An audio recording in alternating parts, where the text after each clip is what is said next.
ભારત સરકારે રજૂ કરેલા તાજેતરના 2026ના બજેટમાં શ્રમજીવી વર્ગ માટે જે લાભદાયી યોજનાઓનો સમાવેશ કર્યો છે, જેના અનુસંધાને પાલનપુર ખાતે નવાગંજ ખાતે આવેલ બજાર સમિતિના સભાખંડમાં એક મિટિંગનું આયોજન કરવામાં આવ્યું હતું।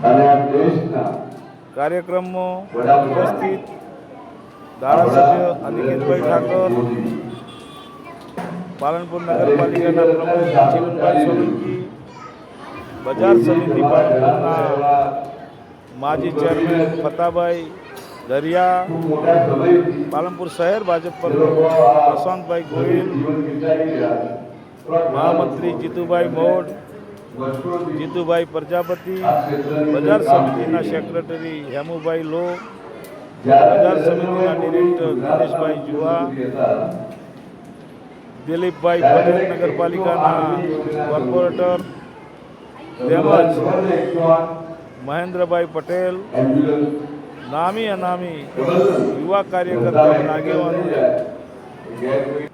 આ મિટિંગમાં ભાગ રહી પોતાનો કિંમતી સમય ફાળવી અને કાર્યક્રમમાં સૂચક હાજરી આપી